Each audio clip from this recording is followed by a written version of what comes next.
Breaking news, আজকের তাজা খবর। দ্বিগুণ হচ্ছে সরকারি চাকরিজীবীদের বেতন। নতুন পে স্কেলে সর্বোচ্চ ও সর্বনিম্ন বেতন কত হবে তা নিয়ে চলছে উপরি মহল্লায় গুঞ্জন। তা জানার জন্য আজকে ভিডিওটি এক সাইডও না টেনে সম্পূর্ণ ভিডিওটি দেখবেন।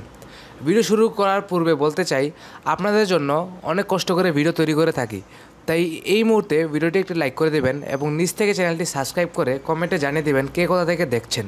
সরকারি কর্মচারীদের নতুন বেতন কাঠামো নির্ধারণে জাতীয় বেতন কমিশন গঠনের পর কাজ শুরু করছে কমিশন। আগামী 6 মাসের মধ্যে নতুন স্কেলের সুপারিশ করার কথা রয়েছে কমিশনের। বর্তমান স্কেলের মূল বেতন নতুন স্কেলে দ্বিগুণ হতে পারে বলেও ইঙ্গিত দিয়েছেন কমিশনের এক সদস্য। যদি দ্বিগুণ হয় সেই ক্ষেত্রে সর্বোচ্চ মূল বেতন হবে 1,56,000 টাকা প্রথম গ্রেড এবং 20তম গ্রেডের ক্ষেত্রে সর্বনিম্ন হবে 16,500 টাকা। কাঠামো গঠনে ন্যায়সঙ্গত ও টেকসই সুপারিশ তৈরির লক্ষ্যে সবার মতামত নিচ্ছে জাতীয় বেতন কমিশন। 4টি প্রশ্নের উত্তর খোঁজা হচ্ছে। প্রশ্নগুলো সবার মতামতের জন্য উন্মুক্ত করে দেওয়া হয়েছে। আগামী 15 অক্টোবর পর্যন্ত আগ্রহীরা এই প্রশ্নমালা অনলাইনে পূরণ করতে পারবেন। এখন সবার মনে প্রশ্ন, নতুন স্কেলে কত বাড়বে বেতন? তবে বেতন স্কেলের মূল বেতন দ্বিগুণ হতে পারে বলে ইঙ্গিত দিয়েছেন নাম প্রকাশে অনিচ্ছুক জাতীয় বেতন কমিশনের এক সদস্য। তিনি জানান, 10 বছর পর কমিশন গঠিত হয়েছে। এই সময় মূল্যস্ফীতিও বেড়েছে অনেক। মূল্যস্ফীতি বিবেচনায় রেখে বেতনের সুপারিশ করা হবে। কমিশন সদস্য আরও জানান, এখন যে সর্বনিম্ন ও সর্বোচ্চ গ্রেডের বেতন 1:12, 1:10, 1:8 অনুপাত নিয়ে যেসব আলোচনা চলছে সেসব বিষয় কমিশনের নজরে আছে। এগুলো বিবেচনা করেই বর্তমানে থাকা 20টি গ্রেড ভেঙে গ্রেড কমিয়ে বেতনের অনুপাতে সামঞ্জস্য করার চিন্তা রয়েছে কমিশনের। বর্তমান স্কেলের মূল বেতন নতুন স্কেলে দ্বিগুণ হতে পারে বলেও ইঙ্গিত দেন এই সদস্য। যদি দ্বিগুণ হয় সেক্ষেত্রে সর্বোচ্চ মূল বেতন হবে 1,56,000 প্রথম গ্রেড এবং 20তম গ্রেডের ক্ষেত্রে সর্বনিম্ন 16,500 টাকা।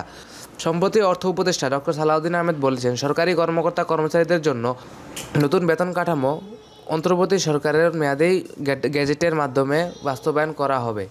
এর জন্য পরবর্তী রাজনৈতিক সরকার পর্যন্ত অপেক্ষা করা হবে না।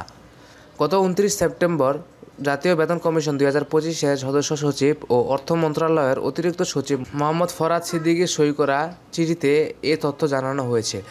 একটি ন্যায়সঙ্গত ও কার্যকরী বেতন কাঠামোর সুপারিশ প্রণয়নের লক্ষ্যে অনলাইনে মতামত গ্রহণের জন্য কমিশন মোট 4টি প্রশ্নমালা তৈরি করেছে।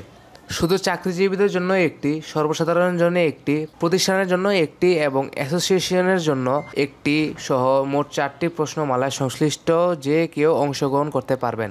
সব প্রশ্নমালা কমিশনের ওয়েবসাইটে পাওয়া যাবে। আগামী 15 অক্টোবরের আগ্রহী চাকরিজীবী ব্যক্তি, প্রতিষ্ঠান, সমিতি উক্ত প্রশ্নমালা অনলাইনে পূরণ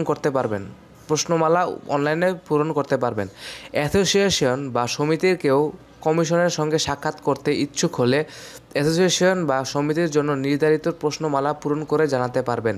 গত 27 জুলাই 23 সদস্যের জাতীয় বেতন কমিশন 2025 গঠন করে সরকার।